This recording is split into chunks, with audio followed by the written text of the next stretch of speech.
Saya pernah dicium sama orang miskin yang akut, miskin betul.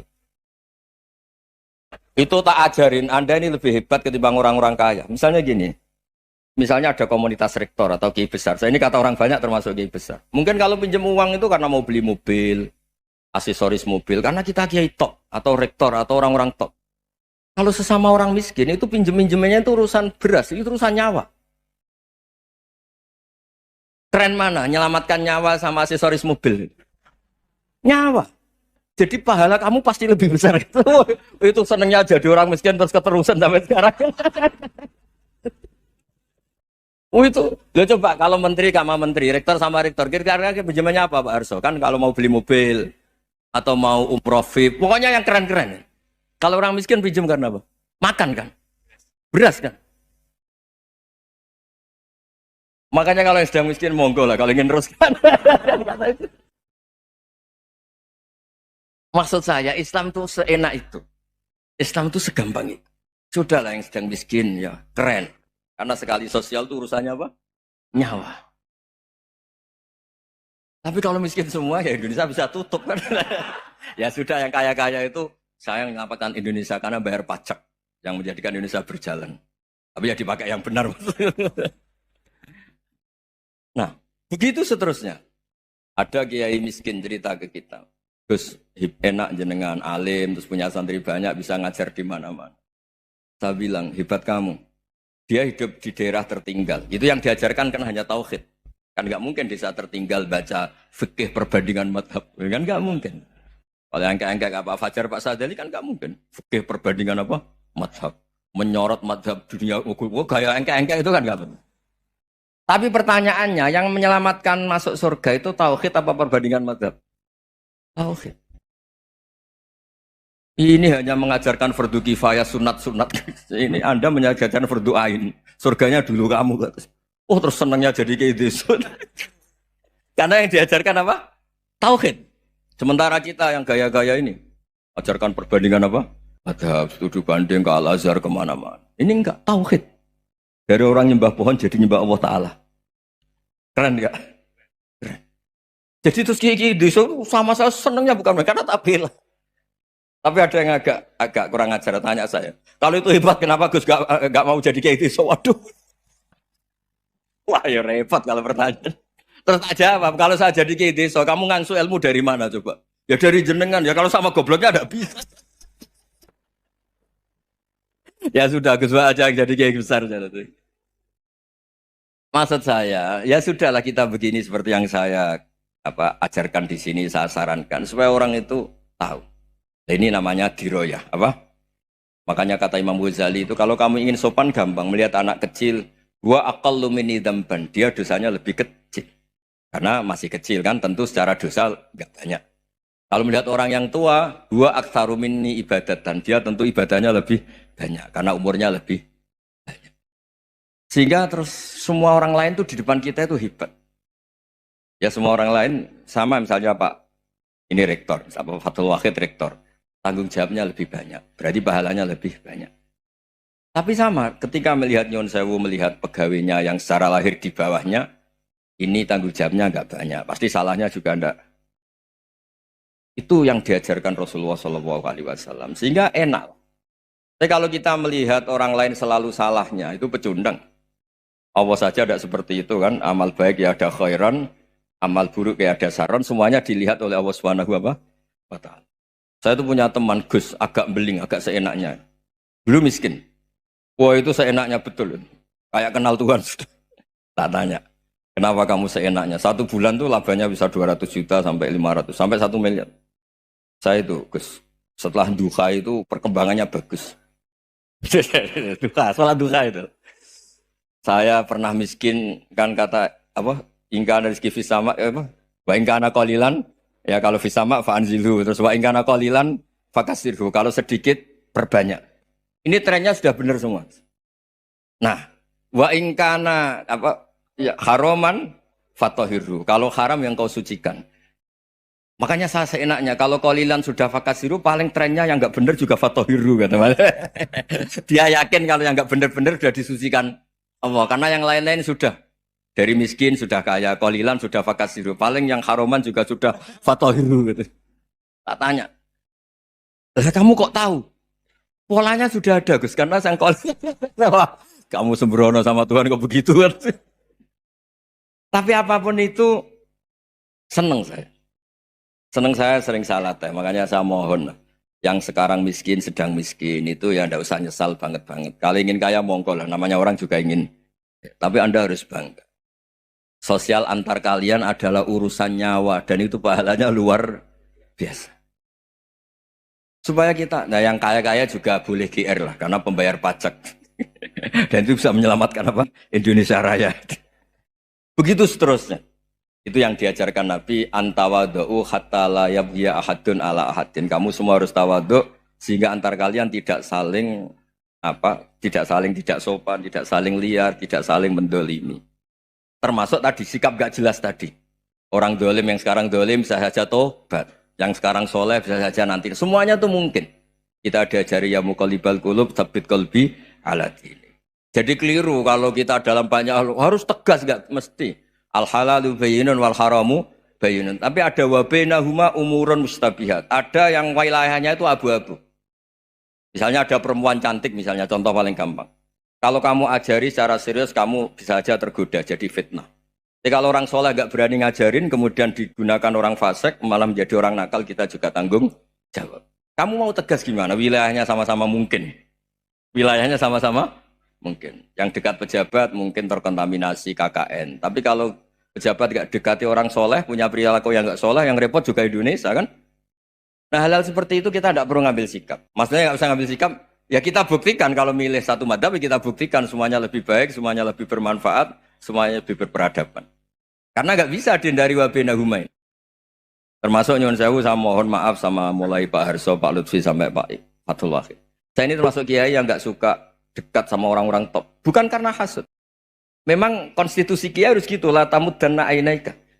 Kenal orang lebih tinggi itu kan resiko. Misalnya saya kiai desa, mungkin punya keri tua sudah seneng, punya kijang tua sudah seneng. Gara-gara kenal Pak Wahid naik Kempri, waduh kok saya kalah itu. Kenal orang itu kan resiko. Mungkin dosen-dosen sini kalau kenal saya di Rembang juga resiko. Di sini gak ada cium tangan, melihat saya dosen, wah gak enak jadi dosen. Jadi memang harus dibatasin. Sekiranya mungkin orang terus, karena latamud dan nanawa, ainaika ilham. Kamu jangan sering melihat orang lain yang mungkin secara lahir dapat nikmat yang lebih tinggi timbang Anda. Kalau kamu nggak bisa ngelola hati Anda bisa hasut, Anda bisa dengki. Paling tidak Anda bisa ada syukur. Saya itu sering didolani pejabat. Juga sering melihat pejabat di TV-TV. Naik mobil aja ada yang naikkan. Bahkan kalau wudhu itu anduk aja ada yang bawa. Itu kalau yang nggak kuat, weh naik jadi pejabat. Ya makanya terus konstitusi Kiai itu mengatur, sudahlah. Mata kamu itu kamu batasin. Jangan melihat sesuatu yang potensi ya. Potensi menjadikan Anda tidak syukur. Jadi saya mohon, ini memang konstitusi saya sebagai kiai. Jadi saya, tapi di hati saya tetap akrab. Saya doakan semua untuk UI, untuk semua orang Indonesia kita doakan. Kita ingin semuanya tambah baik, tambah. Tadi katanya mau naik kelas ya. Kalau naik kelas dari rumah saya niatkan mari mengkaji diroyah. Diroyah itu melogikakan riwayat. Jadi misalnya kita sering dengar Rasulullah SAW sering ngendikan kalian masuk surga itu bukan hanya berdasar amal, tapi berdasar anugerah Allah Subhanahu wa Ta'ala. Oke, kita sepakat amal kita, perilaku kita, ibadah kita andaikan dikompensasi dengan nikmat yang Allah berikan tentu tidak seimbang. Untuk membayar itu saja sudah lunas. Jadi Anda semua tidak berhak masuk apa? Surga. Sehingga di beberapa riwayat dijelaskan ada orang yang 500 tahun ibadah, nggak pernah maksiat. Ditanya sama Allah, kamu masuk surga karena apa? Karena ibadah saya ya Allah. Ya sudah, surga kamu 500 tahun saja, karena ibadah kamu 500 tahun. Ini cerita umur-umur orang dulu. Ya Allah katanya surga engkau ini selamanya. Ya kalau yang selamanya itu rahmatku, kalau amal kamu terbatas ya surganya sesuai amal kamu ya terbatas. Ya sudah ya Allah, berarti masuk surga saya ini karena fadl engkau, karena anugerah engkau. Itu namanya apa? Diroyah. Diroyah itu satu kajian analisis di mana kita percaya riwayat, tapi kemudian punya logika, punya diroyah. Ini penting supaya tauhid kita ini kuat. Jadi dulu ada orang yang sangat cerdas, namanya Jubair bin Mut'im.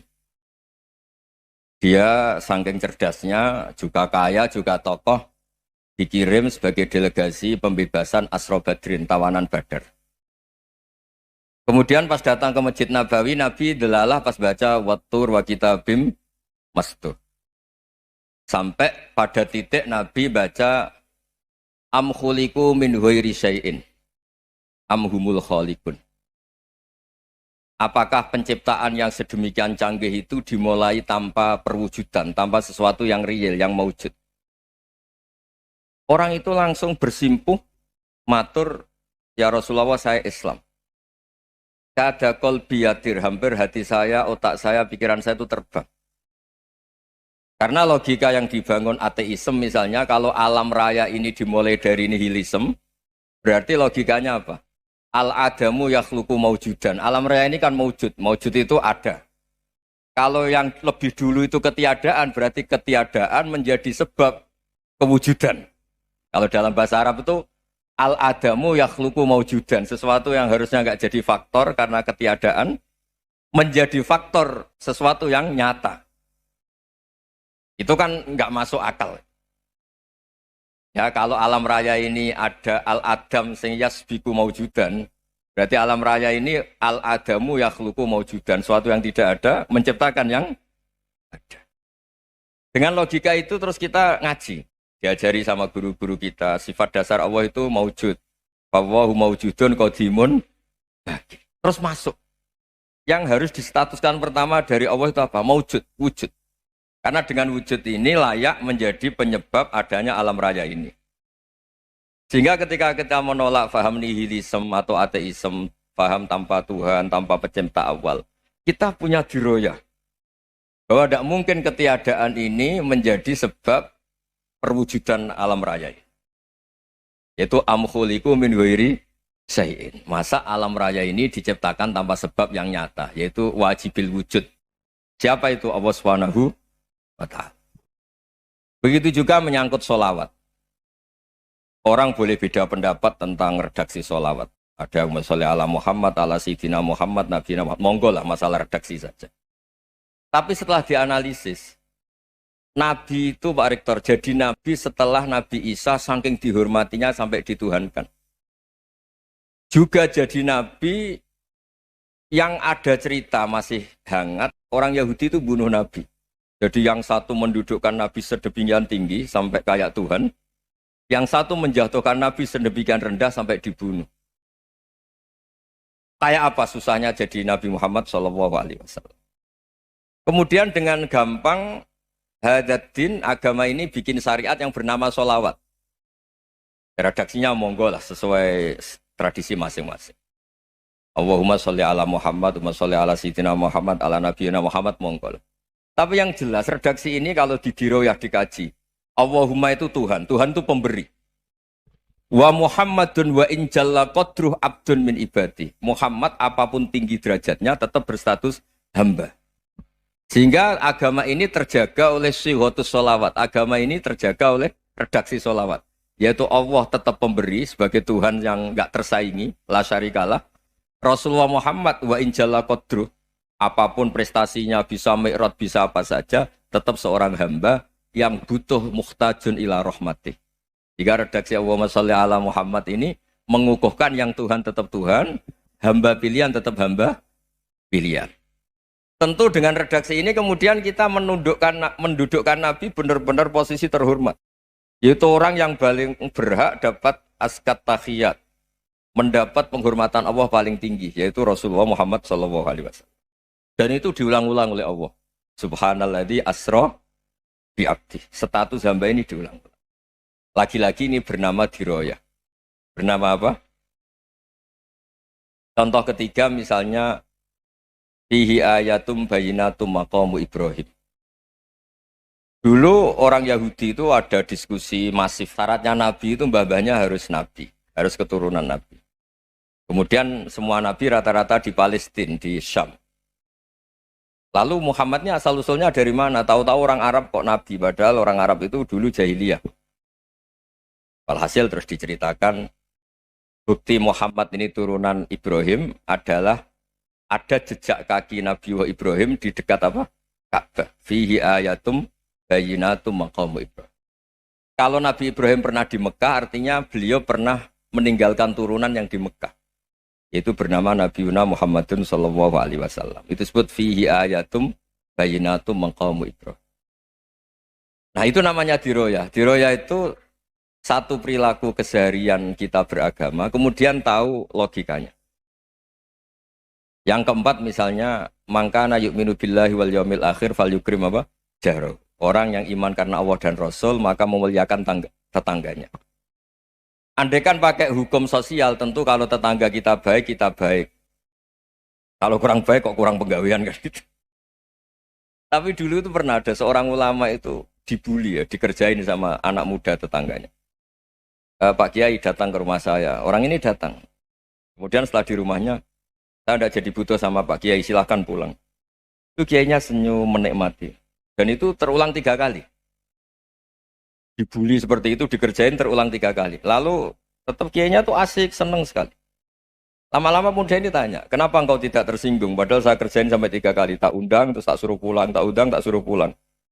Kata Kiai tadi, yang memerintahkan baik sama tetangga itu Allah. Jadi saya nikmati ketika bisa baik sama Anda. Tidak ada urusannya dengan perilaku Anda yang nolak saya. Nah itu terus kita tahu, memang motifnya kita baik sama tetangga karena iman sama Allah dan Rasul, bukan hukum kompensasi sosial. Jadi kalau mau diteruskan Pak Rektor, saya ngajar di sini ya karena perintah Allah itu orang alim harus ngajar, bukan karena perintah Rektor. Kalau diteruskan. Ya saya mohon juga gitu, para dosen, para karyawan di sini, kalau nggak khianat dengan UI itu karena takut sama Allah, jangan takut sama Rektor. Kalau Anda baik juga karena Allah, jangan baik karena apa? Rektor. Bagaimanapun ya semua kita ini makhluk. Makhluk itu la yadurru wa la yanfa. Begitu juga melihat Indonesia. Melihat saya ini kan ikut di UI itu lama sekali, ikut sama Profesor Zeni, dari Profesor Zeni nulis tafsir. Mungkin Pak Hersoyo tahu banyak, dulu Pak Lutfi ya tahu banyak. Tapi saya memang nggak pernah terbuka karena ya memang nggak ingin sebenarnya. Kondisi ini kondisi darurat. Sehingga saya tahu cara berpikir Profesor Zaini, ya tahu komitmen beliau pada UI. Dan pendiri UI memang ya banyak yang dari tokoh NU, Muhammadiyah, dari tokoh-tokoh ormas yang lain memang didirikan banyak orang. Hingga UI memang nggak milih ormas apa tertentu. Dari satu sisi memang baik, nggak dikuasai ormas tertentu. Tapi nanti kalau keterusan ya nggak berbentuk. Ya sudahlah dikelola saja. Sambil-sambil jelas, sambil-sambil kadang nggak jelas, yang penting ikhlas tadi. Karena kalau terlalu asobia itu jadi repot. Kita ini yang nekuni fikih itu tahu, kalau tidak kuno itu madhabnya Hanafi. Kuno itu madhabnya Syafi'i. Tahu-tahu seakan-akan Imam Syafi'i itu NU, Imam Abu Hanifah itu Muhammadiyah. Padahal ini orang-orang yang sebelum NU dan apa? Muhammadiyah. Jadi kalau kita yang nekuni ilmu itu biasa saja dengan perbedaan. Tapi kalau orang-orang yang nggak siap dengan perbedaan itu sampai Allah disifati Ta'ala itu tidak terima. Padahal Ta'ala itu maknanya Maha Luhur, yang Maha Agung. Jadi ada seorang kiai kebetulan pidato pertama Pak Rektor. Assalamualaikum warahmatullahi ta'ala wabarakatuh. Ilmu balik kedua ini nggak terima karena itu dianggap bid'ah ada ta'ala. Hanya dia bilang Assalamualaikum warahmatullahi ta'ala wabarakatuh. Itu saking asobiahnya itu Allah ditambahi ta'ala itu tidak terima. Padahal ta'ala itu maknanya Maha Agung. Nah itu kan jadi repot kalau asobia gitu. Kalau kita ngadepi perbedaan itu biasa saja. Karena kita mungkin bacanya banyak, lihat hal-hal seperti itu ya. Berkuahnya nggak jelas itu menjadi orang tuh bijak. Ini sekarang nakal, jangan-jangan nanti jadi orang baik. Yang sekarang baik, jangan-jangan suatu saat jadi tidak baik. Semua orang introspeksi. Nggak ada jaminan kalau kita sekarang baik akan baik terus. Nggak ada jaminan kalau kita sekarang buruk akan buruk terus. Sehingga terus banyak kiai-kiai bijak itu memang lahirnya nggak tegas, tapi nggak tegas itu yang menjadikan bijak, karena sama-sama mungkin. Itu yang disebut laisa laka minal amri syai'un aw yatuba alihi mau yu'adzibun, itu tidak wilayah kamu. Ketika Allah mengomentari orang munafik juga wa yu'adzibal munafiqina insya'a aw yatub. Bisa saja ada yang disiksa, bisa saja ada yang dikasih tobat. Karena pola yang kita analisis itu semuanya menurut kita, bukan menurut kemaslahatan orang apa. Saya punya sekian contoh cerita. Orang yang sowan kiai baik-baik, mungkin bawa gula atau salam tempel, tidak tahu lah. Itu tidak mesti jadi wali. Tapi Kali Jogo yang kenal Sunan Bonang, itu kenalnya itu karena ingin begal. Malah jadi wali. Tapi tidak usah dicoba. Umar itu nyari Nabi itu mau dibunuh. Tapi malah tobat jadi orang baik. Jadi ini penting ngaji ya, supaya yang tidak tegas itu, tidak jelas itu kadang baik. Nah termasuk saya juga termasuk dia yang milih tidak jelas. Saya sering gojlok gini, Fajar Hadili ini murid-murid saya sering saya gojlok. Kalau semua sistem pendidikan kayak kampus, kayak UII, kayak UIN semuanya, itu sistem yang bagus karena tertib, jam kuliahnya jelas, mata kuliahnya jelas. Kalau di pesantren itu Pak Arso itu nggak tertib, tapi justru itu enak ketemu di jalan orang berani tanya. Nah, ini kalau mbak-mbak misalnya menstruasi, mau belajar haid nunggu semester berapa baru tahu. Itu bisa sekian tahun nggak sholat karena nunggu pelajarannya baru diterangkan. Mau haji juga gitu, nunggu mata pelajaran haji. Kalau nggak jamnya, nggak mau dosennya ngajarin. Nah, kalau kiai kan nggak ketemu di jalan, tanya dijawab. Jam berapa juga dijawab. Artinya Indonesia itu berkah, ada sistem kampus yang tertib. Ya semoga termasuk tertib gajinya. Tapi tertib gajinya itu juga sebenarnya rugi. Saya sering ada pegawai negeri Gus, tolong doain saja di PNS enak jadi. Gajinya tetap. Kata saya nggak mau kalau gaji saya tetap. Kok bisa Gus enak tiap bulan mesti dapat gaji. Kalau tetap nggak naik-naik kata saya. Kalau kiai gajinya nggak tetap, tapi di atas yang tetap kata saya. Artinya Indonesia itu berkah. Kalau semuanya pakai sistem pendidikan setertib ini, orang mau tanya haid ya nunggu pelajaran haid. Bab haji ya nunggu pelajaran haji. Tapi kalau ketemu kiai itu enggak. Ya semuanya saya pernah di pasar, Gus mau tanya apa? Anak saya keluar darah terus gini-gini. Padahal biasanya haid hanya 7 hari gini-gini. Ya sudah kembalikan ke biasanya rudat hilal adat. Itu enggak usah sowan ke rumah. Juga enggak registrasi dulu, enggak daftar dulu.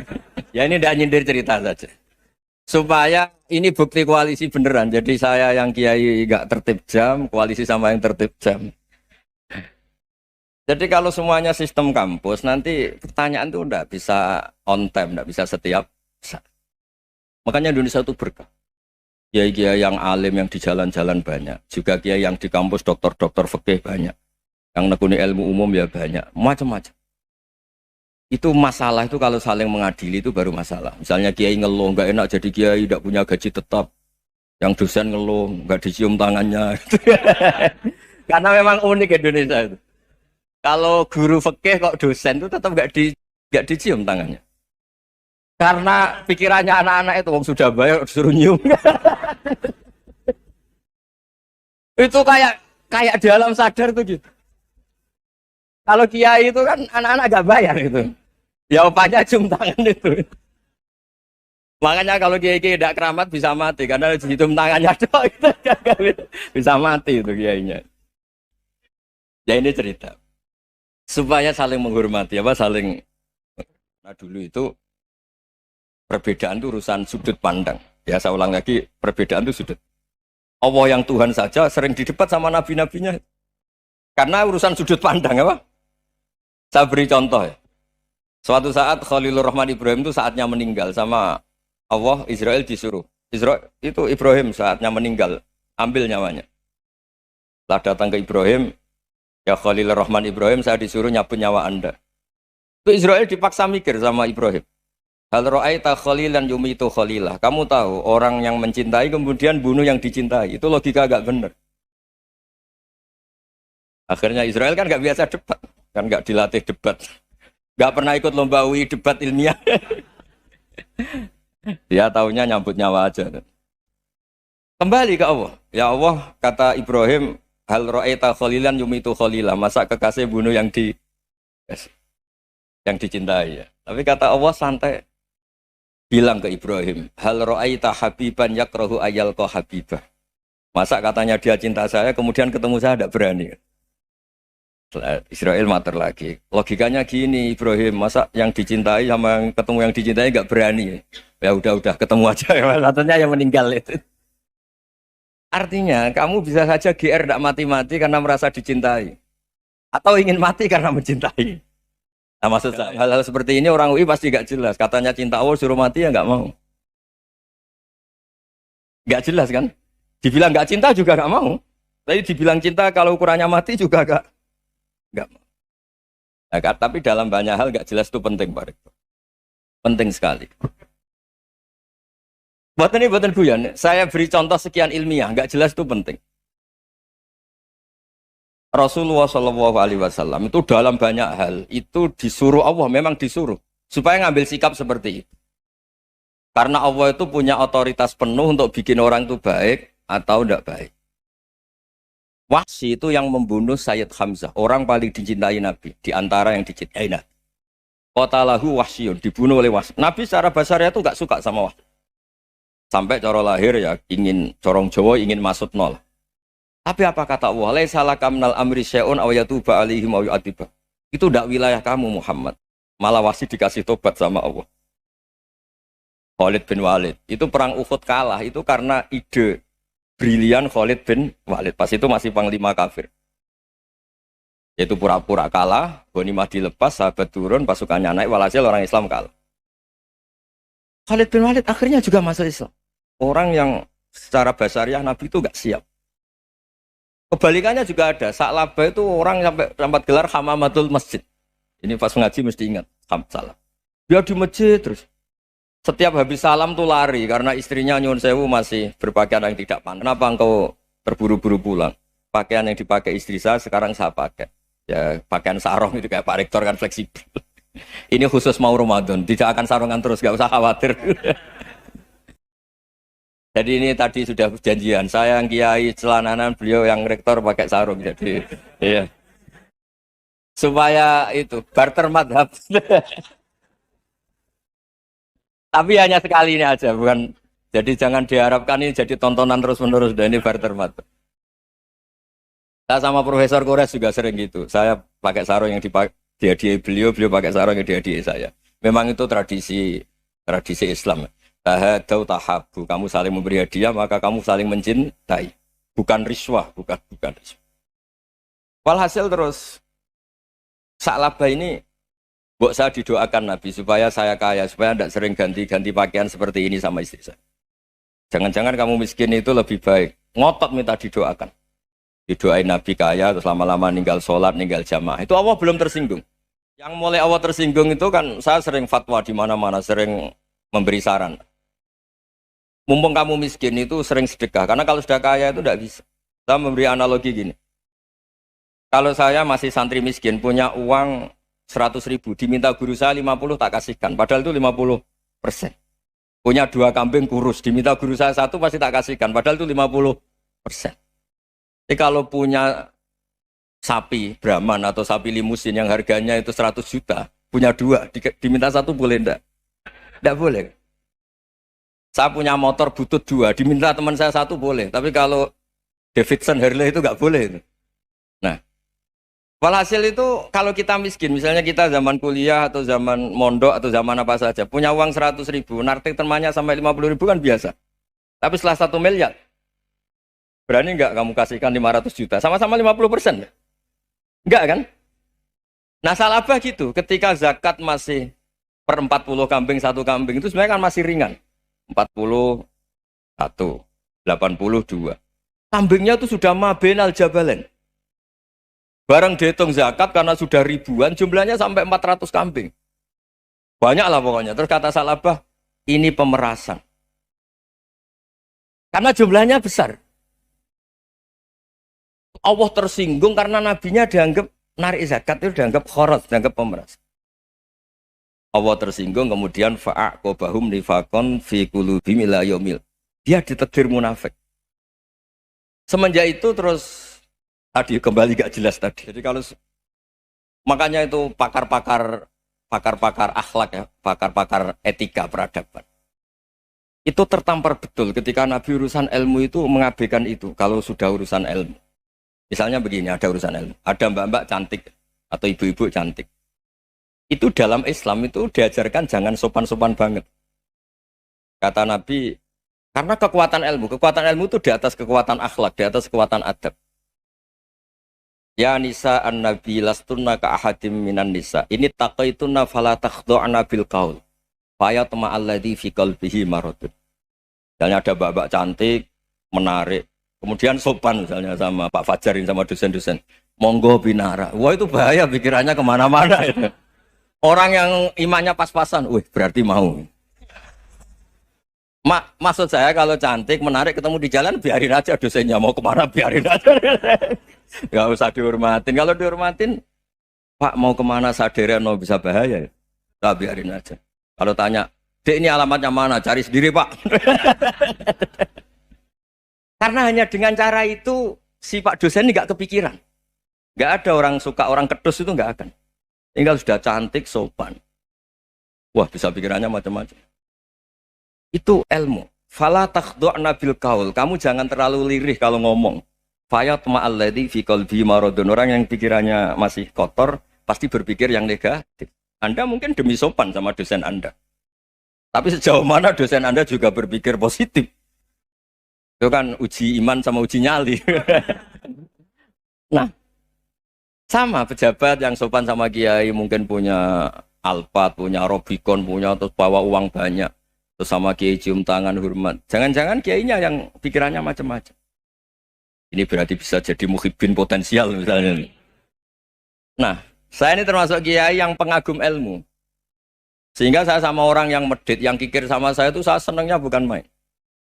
Kenapa? Karena kalau orang medit itu gak berhak. Kalau orang lomo 1 juta minta surga, 2 juta ya minta apa? Surga. Gus, salam template. 200.000 aja kadang minta surga. Tapi kalau yang kikir-kikir ya sudah salaman tok sudah. Gak minta apa-apa, kan dia tahu diri, oh gak bayar kok minta. Maksud saya, Islam itu luas, dinikmati saja, Pak. Dinikmati saja.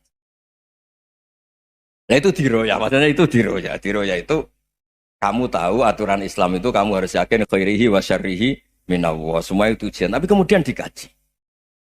Makanya saya ini termasuk pengagum Imam Syafi'i. Imam Syafi'i itu dikasih tahu. Ada orang yang di depan engkau cium tangan hormat, tuh di luar ngomong-ngomong. Ngata-ngatain Anda. Imam Syafi'i tertawa-tawa, sewenang. Loh, Anda ini dikata-katain di luar kok. Kok tidak kamu anggap munafik malah tertawa. Berarti saya wibawa, di depan saya nggak berani. Dianggap enteng saja. Dibilangin, sebagian orang kampung sini nggak suka sama engkau. Baguslah, tidak akan pinjam uang sama saya. Di mana-mana orang pinjam minta tolong itu karena seneng. Kalau benci kan enggak. Intinya dianggap enteng saja. Yang terjadi di dunia itu semuanya dianggap enteng saja. Man asa ilaika faqat atlakoka. Yang berburuk sama kamu itu membebaskan kamu. Coba kalau akrab, titip. Ya misalnya akrab sama Pak Fajar. Bilangkan ke Pak Rektor, sangkat tuh jadi guru tetap atau apa, kan ribet. Kalau tidak cocok kan nggak minta apa-apa. Makanya hati-hati Pak Rektor sama yang akrab-akrab itu. Itu dulu saya juga nggak paham. Di antara wasiat Bapak yang sering diulang-ulang tuh itu. Suatu saat kamu jadi kiai, ngelola orang nggak seneng tuh gampang. Sudah, situ orang lain. Tapi kalau ngelola orang nggak orang seneng tuh repot. Mintanya aneh-aneh. 100.000 aja minta surga. Hanya teman tenis saja minta naik jabatan. Intinya itu ya sudahlah dikelola. Yang seneng ya berkah, mungkin teman berjuang, teman diskusi. Yang nggak seneng ya berkah, karena ini tidak minta macam-macam, enggak seneng.